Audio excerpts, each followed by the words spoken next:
Yeah, so thank you very much for the kind introduction, and thank you all for joining my talk about the visual inspection of transparent objects with light field methods. Before we go into the technical details, I'd like to give a quick motivation why it is at all interesting to cope with the inspection of transparent objects. So first of all, we are dealing with transparent objects in our everyday lives in various situations. For example, we want the windshields of our automobiles or aircrafts to provide us a clear vision, to be free from any impurities. Of course, when we build optical systems, objectives, lenses, we want them to accord to certain quality requirements. And quite interestingly, also when we think about medical applications, for example, a laser guided eye surgery, I think it gets really clear that we want this lens to be free from any air bubbles, for example, that could redirect the high energy laser to the wrong position in our face, because we only want to get our vision improved and not to get our freckles removed, for example. So when speaking about these applications, it gets quite clear that we need to have some quality control. And one possibility to do that is to employ human inspectors. And what human inspectors typically do when they inspect a transparent object, like this glass gob, for example, which is a kind of a pre-form that is later on used to build lenses out of it, for example, they illuminate it with a very bright light source from the side, and then they rotate it around and look at it from different angles. Like, for example, here, from this perspective, you might see a little bit of dust on the surface, but not any severe defect. Then you might rotate it a little bit further. Still, you don't see any defect, but very strong reflections from this bright light source. And eventually, we arrive at the rotation of this very object, where you can then make out this tiny air bubble that is hidden inside the object. So what a human inspector does when inspecting transparent objects, he acquires a light field from the object by looking at it from different perspectives. So the main idea of a light field is that you have the directional information of the light inside this data. And the problem with doing human inspection is that it is very fatiguing. You have subjective results, and you might oversee defects, what could be very crucial depending on the application. So what can we do to automate this process? For simple types of objects, like such a transparent object with a very simple geometry, there are elaborated methods on the market. For example, we at Fraunhofer IOSB, we often employ this so-called purity principle, where we couple different illumination modalities. For example, this bright field illumination in red, illuminate the object out of the perspective from our camera. We use a retroreflector behind the object so that the light gets directed back into the same optical path. We can inspect the transparency profile of the object by that means. And to find scattering particles, we illuminate the object from the side with the assumption that in the case of no defect present, no light reaches the camera, and if we have something scattering like this air bubble here, some light will be scattered into the camera and we can make this defect visible. For such simple objects, the problem is already solved. You can buy existing solutions. Now, if you look at objects with a more complex geometry, like this double convex lens here, for example, you can still use the bright field setup as described before, because the retroreflector will mitigate all the optical effects of your test object. I mean, this lens will of course redirect the illuminating ray, but the retroreflector will direct it back in the same optical path, so the refraction will be mitigated. Also, the dark field works to some extent, but you will additionally get disturbing reflections from the surface of the object in your camera image, and it will be hard to distinguish them from the real defects. So this was the goal that we wanted to achieve with our light field philosophy. And the idea now was to introduce the concept of light fields into all the main components of an inspection system: illumination, image acquisition, and also the image processing component. And here I'd like to show you in this talk a novel sensing device that we developed at Fraunhofer IOSB. We call it the laser deflection scanner. And this thing consists of two components. We have on the left-hand side an emitter, and it illuminates the measurement field with parallel laser rays in a time sequential manner. So only one ray at a time, and we scan through the measurement field. And on the receiving side, we basically have a large lens or a large parabolic mirror, and in its focal plane, we place a two-dimensional detector array. And now this kind of optical setup transforms directional information into spatial information in the following way. Consider a ray that goes through the measurement field without any deflection. Then it will always be directed to the center of our detector. You can imagine it the other way around would be that you place a point light source in the focal plane of a lens, and then you would get a collimated light beam. And what we would sense here, we call those structures deflection maps. You can see them at the top here, is the two-dimensional distribution of deflection angles that we get for this one measurement position. Now, for example, if at the position M2 in the measurement field, our ray gets deflected by an angle alpha, it will hit the detector with a spatial displacement that corresponds to this deflection angle alpha, and our deflection map would look something like this. So no matter where in the measurement field we have a deflection by this angle alpha, we would always get such an intensity distribution on our sensor. So this setup basically, that the receiver, it loses all spatial information. It just has angular information.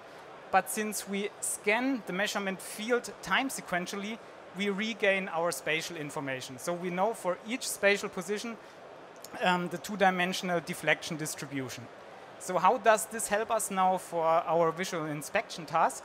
Consider that we have such a planar convex lens, and we have the red circle should be a tiny air bubble enclosed in the object, and below there we have a large surface defect. And now let's just hypothetically scan through this object. For the first ray here, we would have a small deflection, because that is what our object is supposed to do. And now a one-dimensional section through the deflection map would look like this image above on the right-hand side. We would have a peak that corresponds to this deflection angle that we have at this position. If we scan further along this, the object, the deflection gets smaller, so the peak moves towards the center. And if we eventually hit a scattering material defect that scatters the light into multiple directions, we will have a very broad deflection profile, because we have multiple deflection directions present behind our object. Afterwards, we have a defect-free position, so the peak just continues to move. If we have a strong surface defect, we might get a strong repositioning of our peak away from its intended position. And finally, we have a defect-free position again. So the idea now is to acquire those deflection spectra for our complete test object, and to find discontinuities between adjacent deflection spectra. That we want to find positions where we suddenly go from a peak to this broad deflection spectra, or where our peak is suddenly moved to a completely different position. And to detect those defects, we also need now to introduce this light field concept in the processing component of our imaging system. So the typical thing that you would do if you want to find spatial discontinuities in an image is that you calculate or approximate a kind of gradient on your image. For gray level images, we all know that we calculate edge images using a Sobel filter in the easiest case. But what do we now do for this kind of image, where in every pixel we don't have a single value or an RGB value, we have a two-dimensional deflection distribution in every pixel? What we did is to start with the symmetric different quotient. So illustrated here, if we want to calculate the gradient for this center deflection spectra, then we just take its horizontal neighbors, put them in a suitable distance function, and for the vertical component of our gradient, We take the vertical neighbors and also put them in this distance function. Afterwards, we can, for example, calculate a norm on this gradient. Then we have a scalar valued image again, and we can continue with all the traditional image processing, machine learning, and so on. We did a lot of research concerning finding suitable distance functions for this purpose. The Earth mover's distance can be used, but we found that the so-called generalized Kramer von Mises distance works the best way here. It's a bit of complicated to compute it, but we also derived a fast algorithm so that you can use it in real-time applications. I'd like to show you some results we obtained for 2 experiments. In the first one, we wanted to inspect these plastic covers of our car headlamps for defects. It's a very large and complicated object, as you can see. And at the top, you see the conventional bright field image that you would get for such an object. And on the bottom, in pseudo colors, you can see the result with our proposed approach. And you already see in this image that there is a lot more going on here in the test object that is not visualized in the conventional way. And even if we look at the magnified regions, we can see that we can make a lot more defects visible with this light field approach, and also the contrast to noise ratio supports those findings quantitatively. Another very complex object that you might all know is this bullseye that we all have in our washing machines.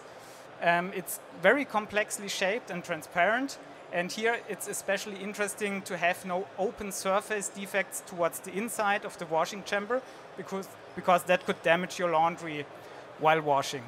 And also here, when comparing the 2 images that we obtain, you see we can make a lot more visible with the light field approach. And here, for example, for this second defect region, in the bright field, you can only see the marking from the customer where he marked the defect, but the defect is not visible, and it is clearly visualized with the light field approach. So those was our work regarding light field acquisition and processing. And now I'd like to show you 2 last slides for our approaches concerning light field illumination. You might have seen our experiment at the control fair, for example. What we try to do here is to kind of inverse the light transport, and we have a method to determine light field illumination recipes that are specifically tailored for the object that you want to inspect. And here we have, this is part of a plano-convex lens, and you can see that there's some surface defect on the top right corner of our lens. In the bright field setup, you can make it out, but it's quite hard. You need to do some further image processing. And when you look at the image that we obtain with the tailored light field illumination, everything where light can transmit without redirection through our object is colored in red, and any deviations from that direction are colored in blue. So we developed one light source that combines a bright field illumination in red and dark field illumination in blue in a common light source. And this is just the bare RGB camera image, and you basically would have to count blue pixels to determine if there is a defect or not. So here we shifted a lot of the work into the illumination component. And that already brings me to the conclusion. I hope I could give you a short insight and motivate that it is quite sensible to use light field concepts for visually inspecting transparent objects, and not only in one component, but in all of our inspection system. And yeah, if you have further questions or ideas to collaborate on something, feel free to approach me after the talk. Thank you.